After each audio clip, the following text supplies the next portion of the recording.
They're not trying to be ESPN. They're not trying to be DAZN. It plays into exactly what they do well.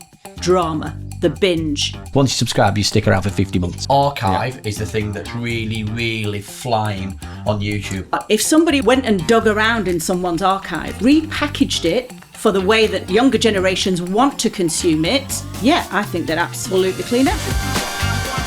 Welcome to The Attention Shift, a podcast where sports media gets debated, memed, duetted, stitched, and reposted faster than I can say multi-platform media. Hello and welcome to The Attention Shift for today's episode about Netflix. I'm Ed Abbas. I'm Joe Redfern. And I'm Lee Radbourne. Today we're going to talk about Netflix's secret weapon, which is the drama of sport, according to Ted Sarandos. With a focus on storytelling rather than live sports, do we think they are the head of the game in the streaming war so far? I think Netflix is figuring it out, actually. I think they're very actively figuring it out. And what I think that means is, you mentioned Ted Sarandos and Bella Bajaria, who is his head of content. They've implied that they're not really interested in buying whole seasons, whole league live content, but they are interested in the drama of sport. Now, we know that they had Jake Paul and Mike Tyson fighting. This eventization of sport is something that Netflix knows how to do. They've got a really established playbook for it. And that doesn't necessarily mean one-off sporting events. They've got the Christmas Day NFL games. They've taken the Women's World Cup. They've just extended that today, actually, to take the rights in Canada as well as the US. So they've got the whole of North America, the rights for that. It's a time-bound event. They know how to deal with those. They can build up. They can make the noise around it. That, I do think, is Netflix's secret weapon when it comes to sport. So I think we'll see more of this eventization. Loving eventization word, Joe. Favourite word. Just keep saying eventization. Should I say it again? Eventization. So yeah, I mean that feels like a strategy for Netflix. It gives them a hook. It gives them something. It's a flavour of their approach to sport. They're not trying to be ESPN. They're not trying to be DAZN. It plays into exactly what they do well. Drama, the binge. And I think it could work really well for them. Well, they were the first, right? You know, when Netflix came out, you know, once they brought the content, they were the first streaming service that really went mass market.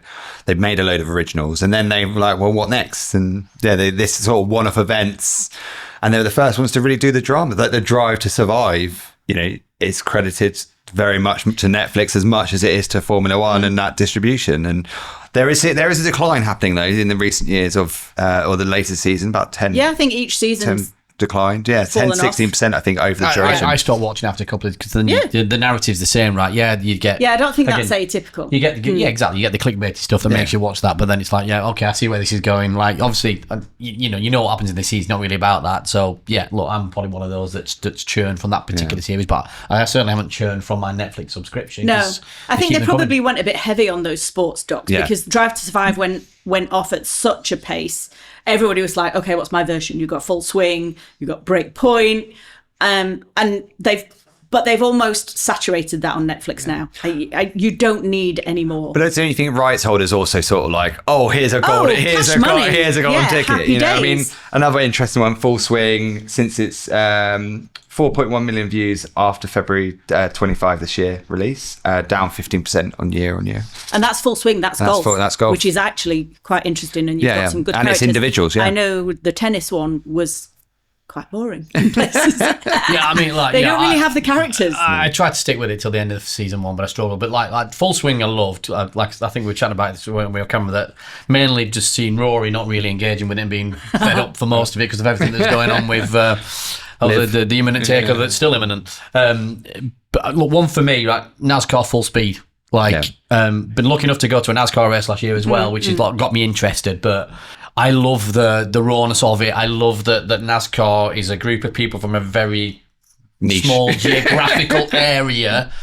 And again, lucky enough last year to meet one of the drivers too, and sort of experience it. But then to be able to watch this and how it's been produced, and just seem very down to earth, and you get a different kind of access to it because it just, you know, other than that, before that it was Days of Thunder and Talladega Nights, right? So they love the fact that they've got this. And look, having spoken to people at NASCAR as well, it's kind of like, look, you know, they're really leaning into Talladega Nights and and to Days of Thunder, but now they've got this to hang the hats on as well. And I just think it's been really, really well put together, and it works for both of them, NASCAR and Netflix, I think. Yeah, and Netflix, in having done all of that shoulder content around sports, they now know how to do it. So again, not only have they got a playbook for events, they're taking the lead from YouTube in terms of creators. So they know how to bookend all of these events. If they've got the Women's World Cup, I imagine there's going to be a ton of ancillary shoulder content made around the stories, around the teams, the players, that will build up to it, much like they did with the Tyson Paul fight. And then the event itself, I think it's going to go off. I think Women's World Cup could be a real success story for Netflix. They have the data, right? I mean, going back to, again, the Netflix are the best at harvesting their data and then using that to then find what's the next big thing. You know, and like you said, they've done the testing now. They've tried it, and arguably lots of rights holders probably throw a bit of money at them as well to kind of jump on a bandwagon. And there's certain things that have hit and stuck, and certain things that haven't. But it really does feel that they have they've got an audience, a captured audience, and Joe, you've done some analysis on what the WWE deal basically was. How's that performed for Netflix? I mean, that's the closest thing for them for taking regular programming. WWE Raw on a Monday night, it's scheduled viewing, quite unusual for Netflix, which was built on a binge model. But what's been really interesting is it's sports entertainment. So it does have that drama. It does have that storytelling. It's got the characters that Netflix know how to really max. And there was a lot of fanfare put around Netflix and the WWE partnership. And having dug into the first 6 months of data, because Netflix very handily now, every 6 months, does a massive data dump. It's very messy. It takes a lot of sorting. But actually, it's worked really well for Netflix. Raw, they don't have US rights for portions of WWE content. They have more actually internationally, ironically, including WrestleMania, which we know has not gone from Peacock to Netflix, which is what I would have assumed, and a lot of people would have assumed. It's gone to ESPN instead. Maybe Netflix not happy about that. But Raw has settled now at about 6.5 million hours viewed per week. That's 6.5 million hours of time spent on Netflix. They've sold out their ad inventory around WWE content, and it's sold out for months apparently. So it's a good revenue driver for them. Again, there was a bit of a bump around WrestleMania because that's the de facto season finale. So of course the normal WWE Raw programming was going to benefit from that. I do think. Yeah, I can see why they would have given premium live events to ESPN. They coughed up quite a nice chunk of money. I imagine they wanted an extra uplift from Netflix, who had already paid $5 billion for the WWE deal. But really, it feels to me like the natural home for those live events would have been. Do you think there's an element Netflix of in the US? So there's two parts of the question. One part, which is how big a deal is it not getting WrestleMania for Netflix? And the second part I'm going to ask, which again, probably more to you, Ed, which is Netflix hasn't historically been good at live, right? Content. And do you think that was an element? So I guess, they're the two ways into this. I mean, they had WrestleMania free for subscribers outside of the US in a lot of markets. So Canada, UK, you could watch it. So that was live. I think it was over 2 nights. First night, about 9.5 million hours viewed. Second night, obviously the big culmination, it was just over 10, which is not bad. It was top 10 almost everywhere where they had it. But again, that's a good chunk of inventory that you'd want, particularly in your key US market. So I think it's kind of kneecapped Netflix from really making some revenue back on its inventory around that. But I was reading a lot of Reddit threads about how WWE fans were a little bit miffed that those premium live events are going to ESPN and aren't coming to Netflix. And there was lots of talk about, well, we'll just get a VPN then, because Netflix subscribers in international markets get them at no extra cost. So it does feel like the US fans of WWE have been slightly stuffed. Stuffed. But I think it's doing a job for them.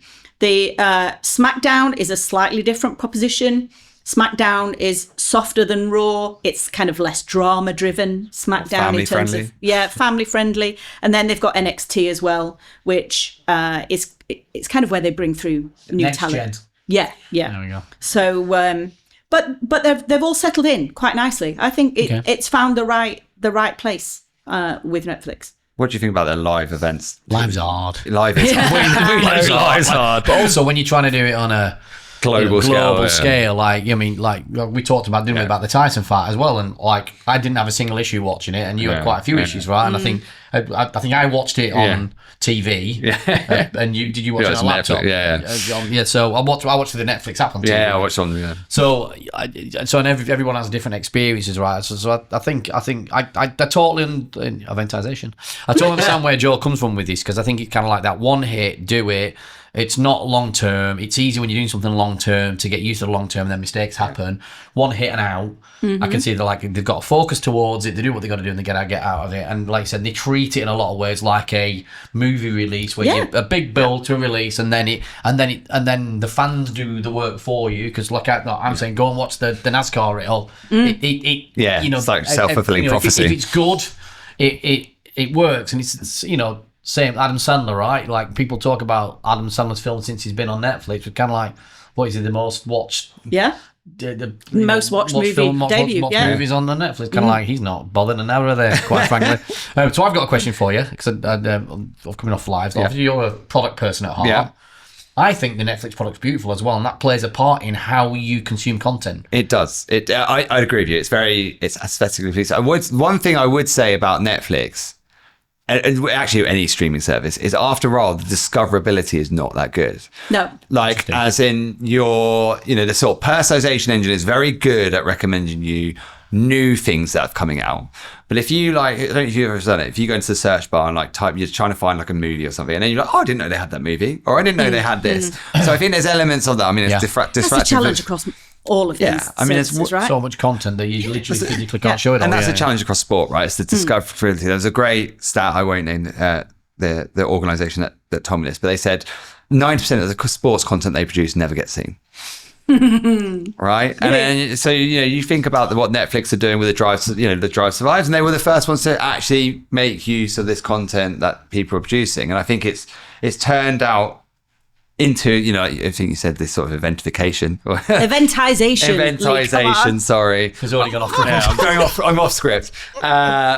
Of this, but I think what it means to their churn rates, and I think that's the interesting thing about how they keep people subscribing just that little bit longer. This I'm definitely got a take on. So when we look back to the Paul and Tyson fight, apparently they put on 5.7 million new subs for that. Again, eventized. They eventized the heck out of that. On this. We talked about this earlier. Carry on. Let's go find it now. But that happened at the end of November. Yep. So there is a risk that you subscribe to watch the fight and then you churn after a month. End of November. What's 5 weeks after the end of November? Christmas Day. Yep. What have Netflix got? 2 Christmas Day games with the Beyonce Bowl in the middle. Yep. So actually, it's breadcrumbing subscribers into staying, because there's a lot of evidence to suggest that if you stay for 3 or 4 months on Netflix, you'll probably stay for 3 or 4 years. So Tyson Paul, Christmas Day games, and then right at the end of January, Squid Game 3. Going to be a high element of crossover of people watching Christmas Day games and Squid Game 3. Oh. So that's two successive reasons to stay another month. And they'll have the data around to support that. Yeah, completely. And to lead to Joe's point there on churn rate, right? So the various reports out about churn rate, anywhere between 1.8 and 2.17, but the net churn rate apparently is 1% for Netflix. And the average subscriber length is, like you said, more than 4 years, 50 months. Once you subscribe, you stick around for 50 months. Yeah, you either churn very quickly or you stay around for a long time. But what they're getting very sophisticated about, and adventized sports plays a part in this, is that breadcrumbing. Oh, I won't, because just in 5 weeks' time, there's the NFL. Oh, hang on a minute. In another 4 weeks' time, there's Squid Game Season 3 dropping. So that, I think, is really interesting. And sport has a lot of value in Netflix. What's interesting, I was going to say, is like what you were saying, that like what we said about the older stuff there. And look, it's a different platform, right? But I was speaking to Paola recently from Buzz My Videos, and she was talking about, we were talking about a project we wanted to work on, and we were talking about what kind of just asking her opinion really, what kind of content would you really home in on if you could work with a sports organisation? She went, I would absolutely 100% go after the archive. Archive is the thing that's really, really flying on YouTube. I wonder, can you bring that algorithm, like you say, to bring some of the older stuff? Because look, we've seen it with Stranger Things, right? Which I literally can't wait to come out. Although we had a conversation with my daughter, she's not sure she can put up with every episode being feature length. Anyway, we'll see how she sticks with it. But that's then driven this 80s nostalgia for people of that, I don't know, 13 to 20 odd year old that they wouldn't have had before, and everything that comes with it. Have they really leaned into that with their algorithm to throw up things from my era? And I was chatting to someone in the office today about great films of that era, like because we were talking about AI, like War Games. What a great film that was. And that is still relevant now. Everything's going on AI than it was 50 years ago, right? Like there's lots that can be done here, and ultimately, like, they know what people are searching for. They know what people like. Look, clearly it informs how they produce or buy content. Is it doing it enough? The archive thing is interesting, and I've also often thought about it because but I thought about it in the context of YouTube, because you've got younger audiences on YouTube who are interested in the history of sport or iconic games. Yeah.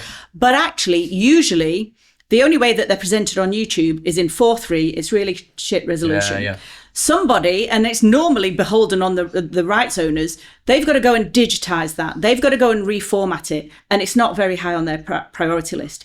But if somebody was, and it could be Netflix, went and dug around in someone's archive and upgraded it and also repackaged it for the way that younger generations want to consume it, I think they're absolutely clean up. Interesting. So I worked at ITV years ago, and ITV have this now, I think, on ITV4, the Big Match Live, right? Which is obviously not live because it's fun. But that came back to years ago. I remember when I worked there, we were looking about because we worked in a sport division, but we didn't want to sort of stay within the realms of what we were doing. And we went, well, wait a minute, ITV's got a huge archive.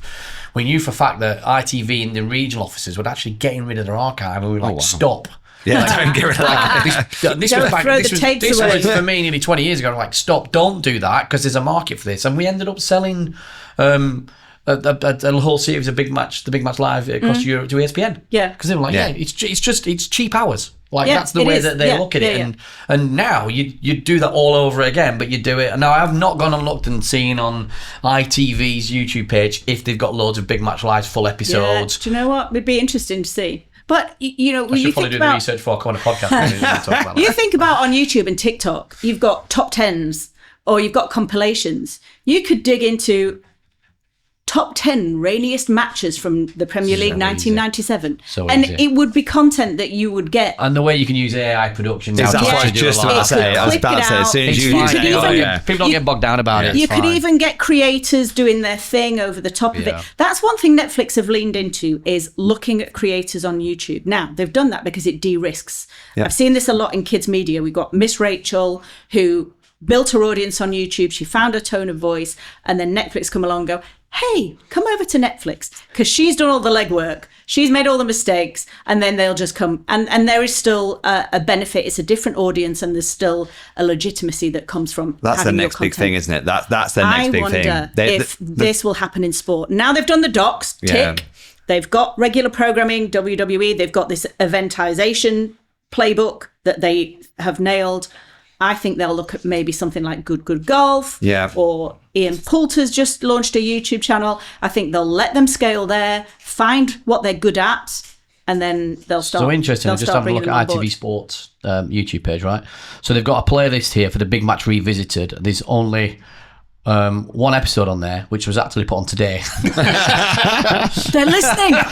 But it's not got many, because it was the title decider of Liverpool Arsenal. They've done a bit where they've done classic matches, like Mind the Archive. Like, people are looking, like this, you can play around with thumbnails, you can play around with titles. People are searching for the big matchup, and they'll go back and watch some of these archive games. Like, use players' names in the titles. There's so much that can be done with that. And they've got 500,000 subscribers on that channel. They would build that just through archive. And when you think about it from a Netflix point of view, now it's less about subscriber additions. In fact, Netflix no longer report subscriber numbers. They report hours viewed. They report average revenue per user. but they're not spending big on producing content anymore because they've got to keep an eye on the cost base. They're slaves to Wall Street. What you've just presented is a really neat, potentially low-cost solution to pack the content and to pack the archive with something that's not going to take them a huge... Paola does my videos out of his phone. We'll put that in the show notes. Paola does my videos. But isn't that this is because they've now got they've got to compete with YouTube, right? YouTube is, with their creator economy, and obviously Netflix are making a big play, and it's pretty well publicized. And they may be getting a few big headline names, some very rumors, CEOs who may write diaries or who may. Well, I mean, he's not done it yet. So he's been everywhere else. Right? He's been everywhere else, but those sorts of headline things to kind of compete with, podcasting on YouTube, like we do, I guess. Netflix, if you're watching. But no, that's it, right? That how they compete now. What do you think moving forward for Netflix is? Do they keep this? So they keep doing what they're doing, or do you think they're going to have to do something different? Do you think this model has got a shelf life? I mean, if I was thinking about the one I want to cancel, that would probably be last for me at the moment. Yeah. Well, I Netflix. like the variety of what's there. That said, I mean, look, the thing that keeps me with Amazon Prime is the fact I get Amazon Prime deliveries, not necessarily the content. Yeah. Like, Netflix will always be, what are we going to look at first? That. You wouldn't subscribe to Netflix for sport. No. But I think you would stay if they pepper these Enough. NFL Christmas Tell Day good enough games. stories around Tell it. good enough stories. You got, Raw, if you're a Raw fan, or something else, a Women's World Cup. They are very strategically putting those events in the schedule, and that is a reason not to churn. Yeah. I don't think that you think, I'm going to subscribe to Netflix because I like sport. But what they're doing now is they're building out their strategy. They're doing this breadcrumb trail and just putting enough sports in to go, I'm not going to churn because there's that event coming in July. Yeah. Do you think they'll buy any other one-off games, like they did for NFL Christmas? I think it depends what it is, right? Because like I said, they've attempted to create some of their own as well. Yeah, and they've varied success, right? And the boxing, will they, obviously there's rumours at the moment about Jake Paul and Anthony Joshua. Thanks for reminding me of his name. That's all right. Is that one that they go to? Because that one feels like it'd be more of a fight. Like, I mean, I perish to think how Jake Paul's going to, Yeah, look, Tyson was obviously, took the cash and fair play to him, but Joshua is not holding back, right? I mean, that's one that Netflix could go, we'll give you a platform for that. I think there'll be a couple of announcements pretty soon. I think golf could be really interesting for Netflix. I think given that they're looking more towards creators on YouTube, there's some really interesting creators on YouTube that they could bring in. We were talking about Jules. Let's talk about Jules. Yeah, I mean, I really came across Jules. The recent one with the DeChambeau was streaming live, the Dallas version of it. And I must admit, I was hooked for hours watching that. And I think I was having a look earlier, there's about 3.4 million viewers of that since, which for anyone who doesn't know, it's golfers and creators that come together, play around a golf. There's lots of nice graphics in it as well. So as you would expect to see if you're ever watching the PGA Live Golf that's tracking the ball, it's Live Golf funded. Yeah. Really interesting spin on it. Wesley Bryan played in that got basically put on indefinite leave from the PGA Tour for playing in the Miami version of that. But, Wesley Bryan, for anyone who doesn't know, he's very much a creator golfer. Yeah. He sees his career post his golfing career, and he's really leaning into that. And there's been this big discussion around the PGA, because they said that no one could go and play in unsanctioned. Yeah. Couldn't play in unsanctioned. I can't get my words out. Unsanctioned for Live Golf. Yeah. And Wesley Bryan's like, well, it wasn't. It was just a YouTube video with creators, which happened to be sponsored. So how many of these events are there? They've had Miami. They've had Dallas. Good question. I think it's sort of sporadic. They do it when they feel like it. This particular one was streamed by DeChambeau, and it was just great just to see them just talking about life and golf in between, driving around on the golf course, having a bit of a laugh. The kind of stuff we always talk about, which is great on on YouTube. I think based on the success of Full Swing, this is the kind of content I think Netflix could absolutely be leaning into. And it's not onerous for them to then do it. And look, there's a whole thing around Live Golf and rights because Live are funding it, but that might be a way for Live to actually get their content somewhere else. Well, I mean, that's an interesting comparison because 4.1 million views today from February 25th for Full Swing on the second season. So just that one YouTube. Yeah. So they've got docs covered. They could have this creator. They're already really leaning into creators. They could have creators, DeChambeau. It's not a heavy lift. No. A few events, they could pepper those throughout the schedule, use that breadcrumb strategy. I think that sounds like a decent bet to me. Yeah, I think they're on to golf. Here first. I mean, Netflix, US is Netflix's biggest market. They're seeing growth internationally, but they do need reasons for people to, like I said, to stay. And that's the kind of thing that I think would keep people around on Netflix in the US. And golf is having a real moment in the US. Yeah, they're just they're beautiful in the simplicity. Like, you're not overthinking it. You're shooting it well. But ultimately, it comes down to just great personalities. And, there was a bit of a discussion with Wesley Bryan. What's happening there? And then he went, I don't know. I mean, I want to go and play on the PGA Tour because that's where I want to play. I don't necessarily want to play in the Live Golf Tour, but I want to do this too. And I want to have the freedom to be able to do it. And I'm not trying to promote one thing or the other. I'm just trying to promote the game. And I get that. It's more about the PGA than anything else. Yeah, it does. But you mentioned you watched it for hours, and that's just reminded me of something that Ted Sarandos... I would never sit for hours on end, unless it was the Open recently. But in general, I don't sit for hours on end watching it. Yeah, and that's one thing that Ted Sarandos said, bearing in mind that it's about time spent on the platform now, because that's how they monetize. Yeah. It's not so much about subs acquisition. But Ted Sarandos, he gets a bit sniffy about YouTube. And he says YouTube is about killing time and Netflix is about spending time. I disagree. No, I disagree. I disagree vehemently, funnily enough. But it's interesting that you said you watched it for hours on YouTube. If I was him, I'd be like, okay, well, we'll have some of that then. Yeah. And I'd go in and try and do a deal that for my it. 15-year-old daughter watches Netflix to kill time. What, taking a break from YouTube? Well, there you go, Ted, if you're listening. There you go, Ted. Yeah, look, but it's interesting as well. I think what has been said as well from a Netflix perspective, and we don't think we've really talked about this, is obviously live gets dated, right? You generally, and you can't argue that unless you then pack it up in a certain kind of way. Once it's gone, it's gone. I certainly don't go back and watch full games of football as much as I love football, right? It's gone. I move on to because there's always another one around the corner. So he's absolutely bang on when he talks about how it dates instantly. Once it's done, it's done. Whereas obviously other forms of content, the storytelling content around sports, that doesn't date. That's watchable. And it finds new audiences year after year. Yeah. So that, spot on. Absolutely. Well, that's it for another episode of the Attention Shift podcast. I think we've more or less decided Netflix sports strategy for them. Yeah, you're welcome.